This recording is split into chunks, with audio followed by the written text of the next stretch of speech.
We certainly understand new divers working out their buoyancy, but standing on coral is unacceptable. Please mind your buoyancy so that divers after you can enjoy the reef as well. Yes, I'm talking to you.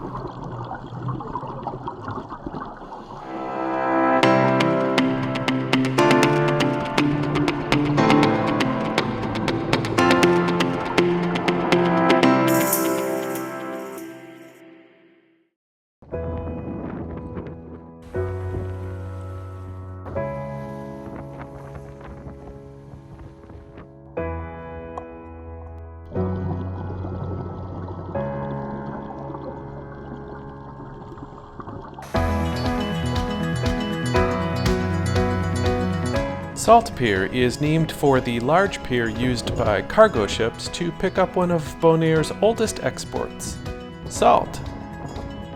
On the way to Salt Pier, and in fact every dive south of Alice in Wonderland, you will pass huge salt ponds on the left where they process the ocean water and collect the salt.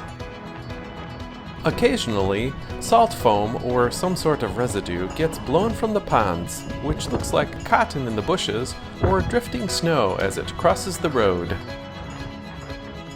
Other things to explore around the pier include the remains of a few cement buildings and this old navigational obelisk. Despite all the gravel, coral, and rock, you may see a few animals roaming the grounds as well. Anyway, back to the pier. Note that diving is not allowed when cargo ships are docked. But here's a pro tip. MarineTraffic.com can sometimes be used to check cargo ship schedules on Bonaire, and may indicate when something is docked at the pier. With that helpful nugget, now would be a good time for a subscription appeal. First, thanks to all of you that have already subscribed. We can now say we have hundreds of subscribers. Our next goal is 1,000, so we have a way to go. Of course, comments, likes, and sharing our videos is also greatly appreciated. Thanks! Smiley face.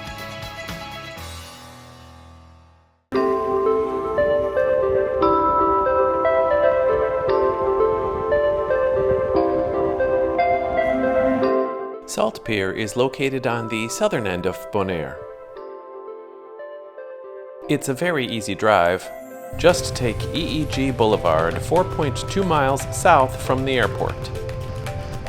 Although you can't really miss the pier, there is a yellow dive marker near the first truck height warning structure. There is a lot of parking near the shore, which is good because the site can be quite popular. Most people park here, north of the pier. Note that this is a working facility. The paved and gravel parking areas near the pier are reserved for employees. Divers, snorkelers, and sun worshippers are free to park north of the reserved lot. Beyond the pier, and after the second truck height warning structure, there is an alternate parking lot. That one is much smaller, but there are reasons to consider it, which we will get into shortly. There is no shade in either area, unless you decide to walk under the pier, and there are no amenities. Just raw nature. Since there is no escaping the sun, we suggest coming with your first tank already prepared, so you can jump in the water quickly. As suggested by the parking, there are actually two areas to enter and exit, each with its own merits and pitfalls. The advantage to the one on the north side is that it's generally closer and more central to the pier. The disadvantage is that the entry and exit are more challenging. There is a short rocky walk, followed by a good-sized step, and an uneven rocky slab to walk across, until you get deep enough to put on your fins. We've seen plenty of people lose their balance and struggle with that step. The advantage to the one on the south is that it's a nice, easy, sandy entry. There are a few small rocks and a shorter, more even rocky slab, but it's generally much easier to cross than the one on the north side. The disadvantage is that it's a longer swim to the pier, and you start all the way on the south end. Either way, once your fins are on, it's about a 5 or 10-minute swim to the first pilings. Even when cargo ships are not docked, the area does have surface traffic from dive boats to fishermen out for their daily catch. Whenever you get near the surface, listen for motors, look for other divers, and stay safe.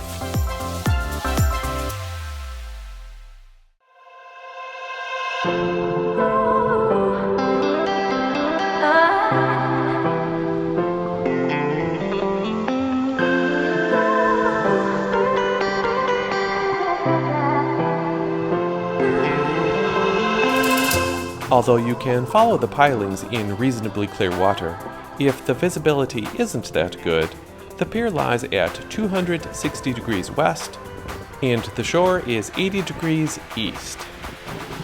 The swim out to and back from the pier is across shallows that seem to go on forever, as the bottom has a very gradual slope, which makes it a great place for snorkeling as well. Some of the closer pilings bottom out at 15 feet, but we have seen snorkelers near the deepest part of the pier as well.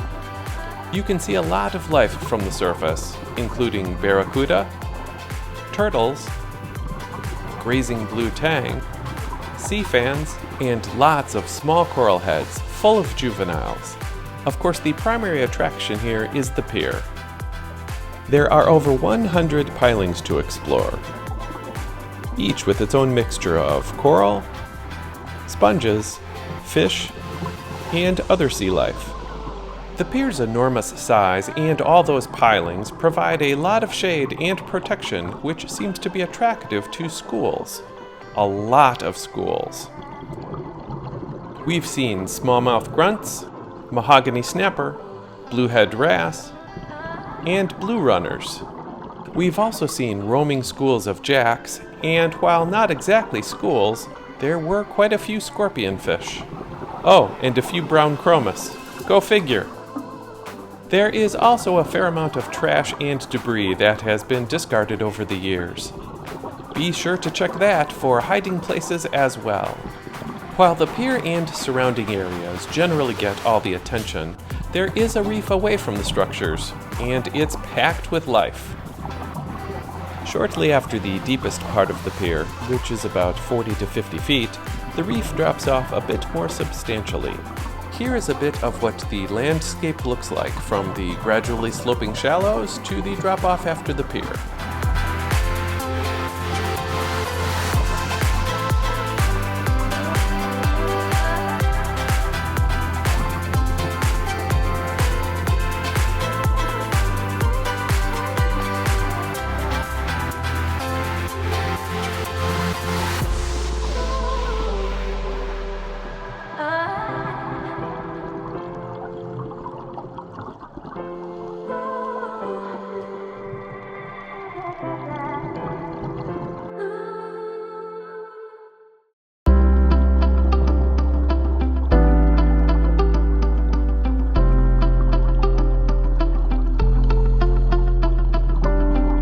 We recommend hiring local guides once in a while, especially if you're only visiting for a limited time.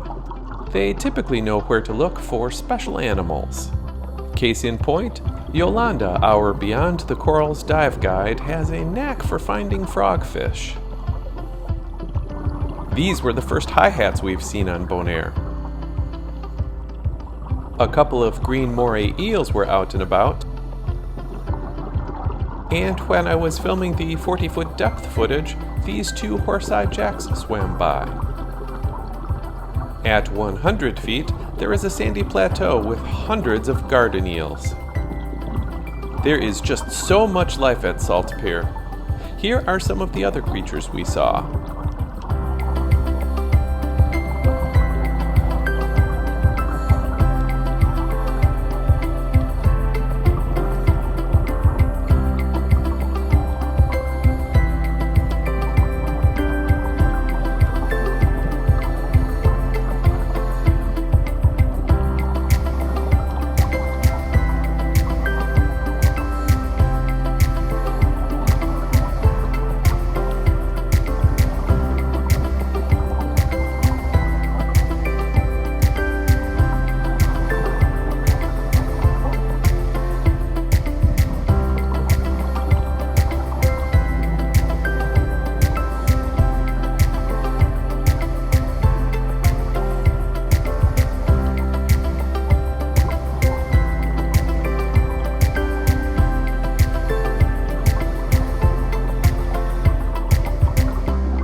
Let me just say that our night dive at Salt Pier was the best night dive we've had in months.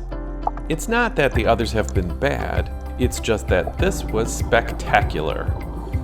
It started with a bait ball. About 20 minutes into the dive, Yolanda found the frogfish again. Be sure to check the pilings as well. We saw many juvenile crab, and this gorgeous orange cup coral. Several large hairy clinging crab were enjoying some snacks. Later, I caught this lettered olive speeding along in the sand. When I was filming that, which was a first-time capture, my dive buddies called me away. For a spotted eagle ray! As if these highlights weren't enough, here are some other shots of great life that appeared in front of our torches. Enjoy!